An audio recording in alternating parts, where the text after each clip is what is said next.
So today we are talking about last month's numbers, and we were very, very much surprised at what the sales came in at. I wouldn't say really surprised because you didn't list, so, and we were doing a lot of other stuff. So we knew that probably sales would be a little bit lower, and we were coming off a pretty high month, and High 3 months. Typically you list, fulfill, like it's a circular, and then you fulfill, and then you got to list again, and you didn't do that second part or that third part or whatever it is. So the good news is our profits are through the roof, which we love. 70%. What did you figure? Around 70%? Around 70% profit margin. So which is amazing. We love that when we're able to do that in business. Most businesses are running on very, very low profit margins. We're up 70%, which is amazing. We love that. But after coming off a $19,000 month last month, we're going to go with that. We went with about a tenth of that this past month. So we're at $1,975 for the month, and that was 4 items that we sold. So we're going to dive into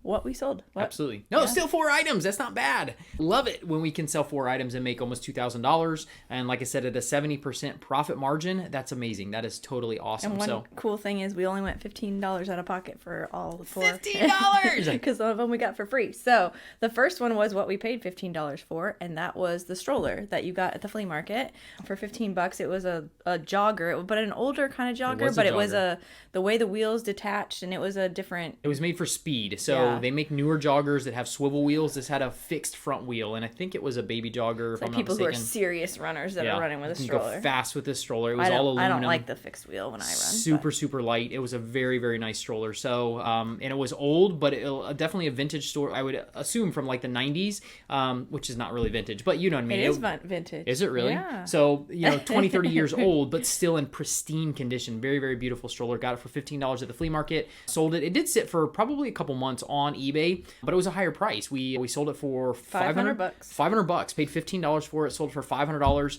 I knew the value was there when the right person came along because it was a very nice stroller. And we just waited till the right buyer came. And totally, it was a sweet stroller. So killer deal as well. And eBay fees were $68 plus $11 promoted listings. So you had it on promoted listings. So total profit was $316. So, shipping was $90. So that was a good chunk to ship. So it was. Sometimes it almost costs as much as it going on a pallet. It does. And I kind of estimated on this. I figured it was going to be about $50 or $60 on shipping because we did do free shipping on it. Yep. And I figured that, but I think this one, if I'm not mistaken, went from Florida, and I think it went to up in California or Washington, somewhere up there. So it was by far the furthest away. Had it gone to any of the closer states, we definitely would have been $50 or under. But that's the luck of the draw. Sometimes you take that risk when you do flat rate shipping or you do free shipping. You take that luck of the draw, and still, I knew the profit was there, so it would be okay to be able to do this. And it still was a sweet sale for sure. Yeah. All right. Number 2. The next one was the Humidor. This is really cool. It's a cool humidor, which I had no idea until I got this, how expensive humidors can really be. They can go in the upwards, and this wasn't a big one, a very small one, in the upwards of thousands and thousands of dollars for humidors, depending on where they're built, how well they're made. But totally, it was a cool humidor, and we didn't pay anything for it. Helped a person move some stuff around and do a little bit of work at somebody's house, and I was able to. They had stuff they wanted to get rid of. That's it. They wanted to get rid of it, and they said, "Hey, do you want this?" And I said, "Absolutely." So we got it. We listed it, and we sold that for $1,000. Got it for free. Sold it for $1,000. eBay fees were $135 and shipping was $30. It was a small one, so very small.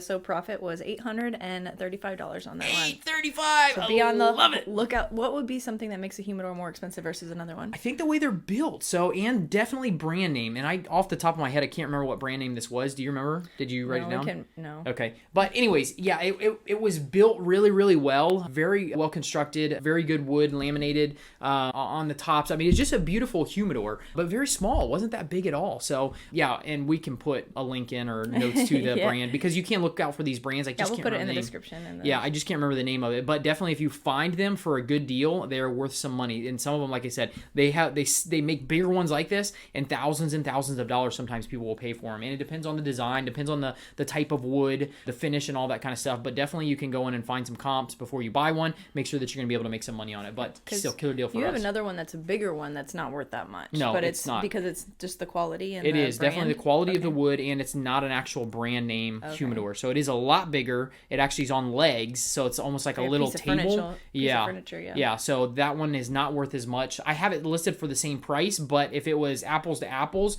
this thing would be probably a $4,000 or $5,000 humidor versus just selling it for like $500 because it is a less quality than the one we just sold. So yeah, interesting. Sweet. Number 3. The striker attachment. So when you guys might remember, our first 3 months killed it on those striker stretchers. Still have one left, but it's not listed right now. Oh, so that's why we didn't have a sale this month. Exactly. It's not listed. So, but we got a couple of those strikers we sold without any attachments on them, and they came with attachments. So I pulled some of the attachments off so I could sell them separately. This was just a little tiny bag. I mean, this thing went into a little tiny padded envelope, and that's how we sold it. But striker stuff is expensive, no matter if it's a stretcher, no matter if it's a brand name bag, if it's an attachment. Some they have IV attachments that go on them. They have all to air oxygen attachments that go on them. So all those things, they're worth a lot of money when they're brand labeled striker. So like I said, I pulled a couple of those off of the strikers that we sold without any attachments on them, and we sold one of the bags and sold it for $175. $175? Yeah. Cool. Sold it for $175. So no money into that. Pulled it off of, I mean, we 10 times our investment on the strikers, even more than that. Yeah, we already counted that money for what we spent on the other one. So we didn't this would just be free. This one didn't have any money coming off of it. So free, like I said, just a little tiny bag. We pulled it off. We sold it for $175. Killer deal on that as well. What were the fees and eBay shipping? fees were $22 and shipping cost $14. So it was just a small little one. Went in a little envelope. So killer deal. And then the last one was the bicycle that we got from the trash. So bicycle out of the trash. Not a bicycle, a exercise bike. The exercise bike. So this was pretty cool. We were on a walk, and typically, I mean, these can go both ways. You can look at it and it can be a piece of junk to where it's not a super expensive exercise bike, and this could have gone either way. I looked at it and it was a weird design, so I thought it was really they're made for like standing desks, like what's in front of Melissa and I right now. So you can work at your desk, sit on this thing, and pedal while you're working. That's what it was really set up for. Small, compact, but you can slide it underneath the desk and just sit there and work while you're at work or at the house, wherever you want to use it. So it has that capabilities. I was super surprised when I got it. Melissa definitely had her reservations thinking that it was a piece of junk and it wasn't worth that much money. But when I got it, I found the brand name. Maybe $50. You get $50 on Facebook. That's kind of what it's like. All right. I mean, which you can't complain about. $50. Absolutely. Like, $50 in the trash. Absolutely. So, but we did. Yeah, we'll talk about that in a second. But we did get it. I checked out the brand name, and I think it was like a $500, and it was an Amazon brand. So it wasn't even like a Life Fitness or a commercial brand by any means, but it was an Amazon brand, and they were selling for $500 new. $500 new. So I listed it. What did I sell it for? $300.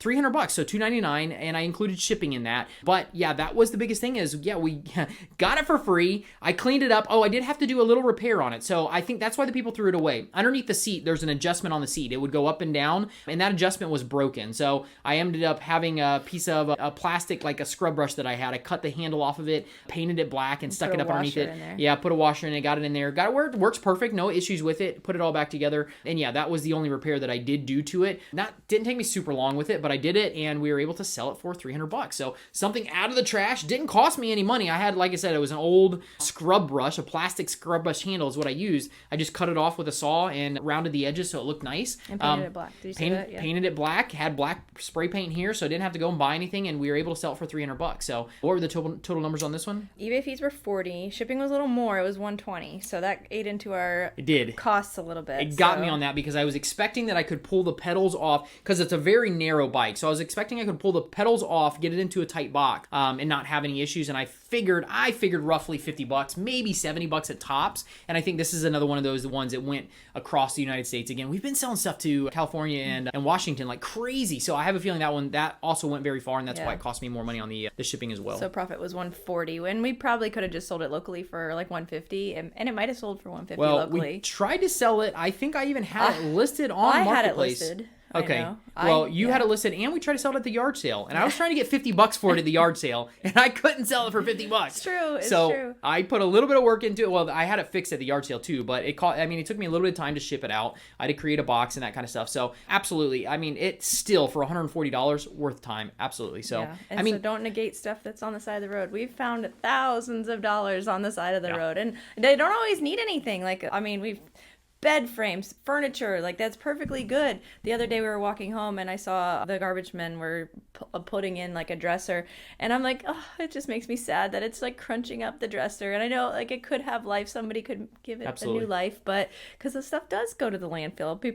Some people on social media, you know, gotta love social media, they're like, oh, you shouldn't be taking, I don't know, people get mad about everything. Yeah. So, but if you can really give it new life and, you know, make some money in the process, why not? Keep it out of landfill too. So that's an amazing portion of our business. So yeah, we got to pull a couple things out this month. And the cool part, like I said, profit margin, roughly 70% profit margin. So our total was $1,975. Just under $2,000. Cost of goods was $15. Woohoo! eBay fees were $265, and then the $11 for the promoted listings. Okay. And then shipping cost was $254, which brings our profit to $1,430. Just under $1,500. Which I looked at the correlation. So last month we did a video on there too in a podcast episode. It was $19,000 that we sold and about $15,000 profit, which is right around that same profit margin. Only it was 10x.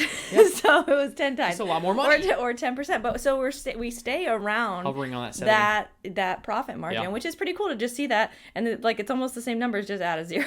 Well, the exciting part about this month too, guys, to be honest with you, to create this $2,000 or $1,500, I spent definitely less than 5 hours this last month just working on the business. We haven't listed anything since January. Exactly. When we did those stretchers, those were the last things we listed, and I just sailed on that. And I mean, you're talking what, 40, 50? I don't remember exactly what the revenue is, but it's crazy revenue for the last 3 months of just having to fulfill what I actually listed. Then you just took a break. Absolutely. Took a break. And well, we work on podcasts, we work on videos, we do other stuff. So we focused on that a little bit. Exactly. So now I got to jump back into getting some stuff listed. I got to get some more stuff listed so we can get some more sales coming in, create some more. So it's just a circle of life. It's pretty cool. But like I said, I didn't have to work my butt off to create this income. Very, very low time spent towards this, which is amazing that we're able to do that. And we're able to even focus on the other things that are important. The last couple weeks for school, we're coming to the end of the school year for our kids. Man, we feel like we live at school. We're at field day. We're at awards day. I mean, we're at school almost all day with the kids doing stuff every week. And we have the freedom to do that because of our business. It's very, very cool to be able to do that, still make money while you're doing that. So absolutely. I think a big key to that though, too, like one takeaway from that is because you were able to make that without listing anything this month or since January, really, because you have a lot listed. So compared to a volume seller, we don't have a lot listed, but we have a lot monetary listed. Yeah. Would that be the right word?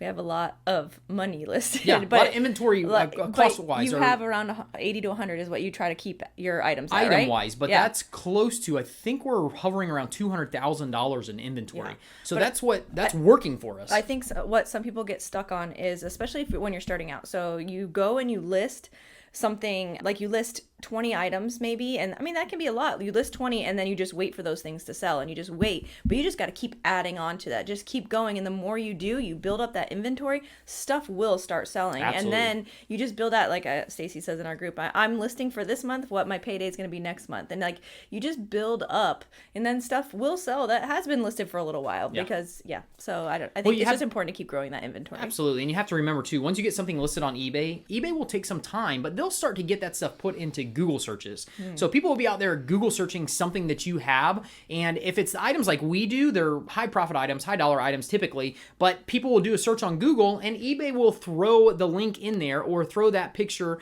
and that listing in there on Google so somebody can go from Google, but that can't happen overnight. Right. Sometimes it might take a couple weeks before Google actually gets it registered eBay gets it registered where it starts to gain that headway of SEO. We shouldn't even talk about that, but it's just, it gets some headway after it's in there for a little while. Not talking about because you're not sure like all the ins and outs. I know it's called SEO, but at the same time, I know it's algorithm stuff, which that's what I use, a big word that I have no idea really what it is, but something on the back end of eBay that calculates stuff.